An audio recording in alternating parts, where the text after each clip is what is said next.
Alright guys, we're back staring at my engine bay, and in this video we're going to try something a little bit different. So I know kind of one of the advantages or reasons why you guys watch my channel is because I tend to give information that a lot of you don't want to, search the whole internet looking for stuff. So I decided to try something out. I'm going to call it the B58 Digest for now. That's just kind of the name I came up with, but basically I'm just going to cover some of the latest and greatest B58 news. So that might change over time, and I don't know how often I'll actually make these videos, but I figured I'd try it out to see how you guys like it. And of course, if you have any topics that you want me to discuss, you can leave those down below, and I'll try to address them in future videos. But this might just be something I do like once a month or something like that, just to help you guys get a little bit more information about what's going on and save you some time from having to keep up with everything that's going on. So I'll touch on a few topics today. And if there's anything else you guys are interested, just leave a comment down below and I'll try to tackle it next time. Now, before we go too far, I do want to give a big thank you to all of my channel sponsors. These are the guys that help support my build and support my videos. So please check them out in the description. If you need any tuning upgrades, performance upgrades, exterior modifications, things like that, those are the guys that I recommend to buy it from. And the more that you support them, the more that they support the channel. And so we can make more videos trying out different parts and things like that. So thanks to everybody that's supported so far, and thanks again to them for supporting the build. And now let's hop into the video. So the first thing that we're going to discuss is a new turbo option by Big Boost. So a lot of you guys have probably spoke with Juan, the owner at Big Boost, and he has been doing a lot of work these past year trying to offer different options for people that want to have different setups with his Big Boost kits. And the latest one is an EFR Turbo. A lot of you already know that I'm a big fan of EFR Turbos. Obviously, I have one on my car, but these turbos are one of the best street turbos that you can get. They have really good transient response, they spool quickly, and they make really good power across a good power band. So him offering the EFR Turbos, I think, is a great option. If you're already looking for a bottom mount turbo kit, the Big Boost kit is one that will make good power. And with the EFR Turbos, it'll just have even better driving manners on the street. They are twin scroll, they have oil lubrication, and they're water cooled just like the stock turbo. It'll just make a lot more power. And he's also using a similar strategy to the one used on my DOCRace kit. So he's adapting the internal wastegate on the turbo with our OEM electronic wastegate. So that way all of the boost control comes from the factory DME tuning. You don't need any external boost controllers or things like that. It'll work with any off-the-shelf map. So I think it's going to be a really nice option. We're going to have to wait for more people to buy it and try it out to see what the true potential of it is. And I think he's only offering it with the bigger turbo options, so like the 9180 and the 9280. But it should be a kit that makes really good power. So we'll see as more people buy the turbo kit, tune it, dyno it, and kind of get some times. We'll see what kind of performance figures we can expect from that. But, obviously I still love my top mount kit. I bought this one specifically because it's what I wanted.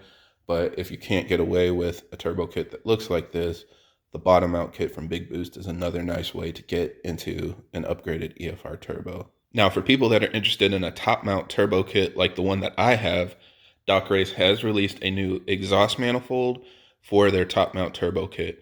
So it's going to have the same turbo options and everything else will virtually be the same. It should look pretty similar from the top of the car, but the manifold is going to be cast instead of the welded tubular manifold that I have. I don't actually plan on upgrading, but I can definitely say that there should be some noticeable gains with the cast manifold.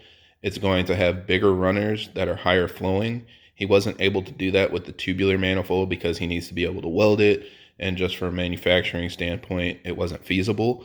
But when you're doing a full casting, you have a lot more room to optimize the runner size. So with the cast manifold, it's going to weigh a little bit more, but the benefit is that it'll have the larger runners to help decrease spool time and help basically improve all of the performance metrics for the turbo kit. So that'll be a nice option to have, especially for people that are more sensitive to spool time and really want to make sure they have it spooling absolutely as quickly as possible. So hopefully we start seeing some people install these manifolds with their turbo kits so we can get a good idea of how much the performance is going to improve. Now, the next topic we're going to discuss is another new turbo that hit the market. Now, this one is actually a hybrid turbo made by a company called Dynamic AutoWorks, and their turbo is called the FlowMax. So they've created a hybrid turbo that fits just like the stock turbo, just like the other hybrids on the market. It'll look very sleeper, but make a lot more power. Now, the FlowMax Turbo kind of has a different marketing strategy from most other companies. They specifically state that they don't just shove, a bigger wheel into a stock frame housing. Their focus is to maximize the flow, optimize the efficiency of the blades, and just make a turbo that spools quickly with a wide power band.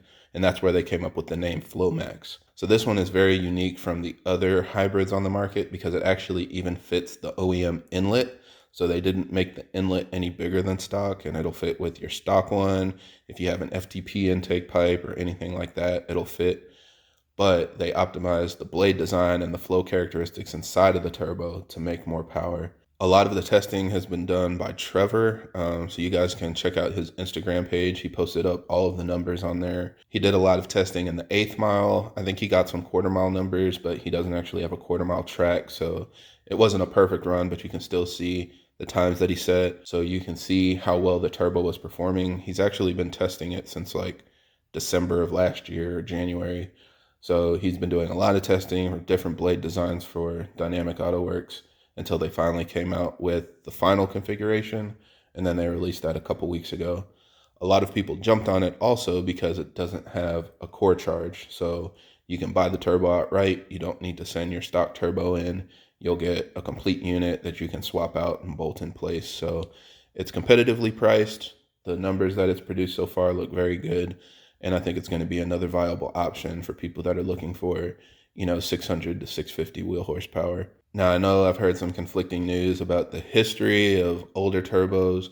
I try not to get into that because I don't think a lot of that applies to the B58. We've seen a lot of new turbos hit the market and everything has been pretty robust. So I have a good feeling that this one will be good as well.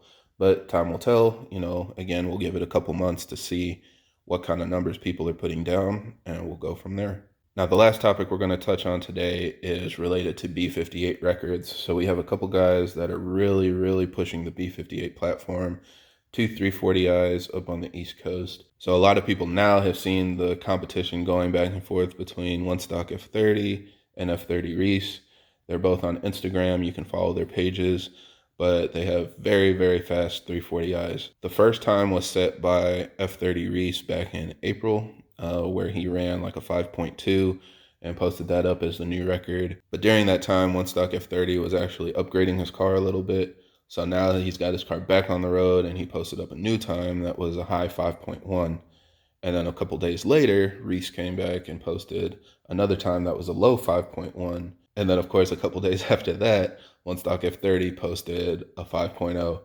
So these guys are flying. I mean, a 5-second 60 to 130, much less a low 560 to 130, is really flying. And it's great to see people really pushing the platform. Unfortunately, Reese got in an accident and he totaled the car. So we're not going to see any more from that 340, but maybe he'll get into another one and he can continue pushing for lower and lower times and keep that competition going. I think a lot of people were really enjoying seeing that back and forth between them. But we also all know that 1StockF30 will keep pushing harder and harder regardless. So we'll see what kind of times he shares with us in the future and how fast the B58 can really go.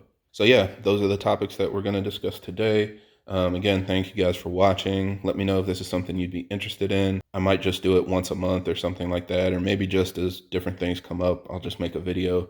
But I thought this was something that might interest some of you guys. So let me know what you think. If you have any other questions or comments or any other topic ideas, leave them down below. Thanks.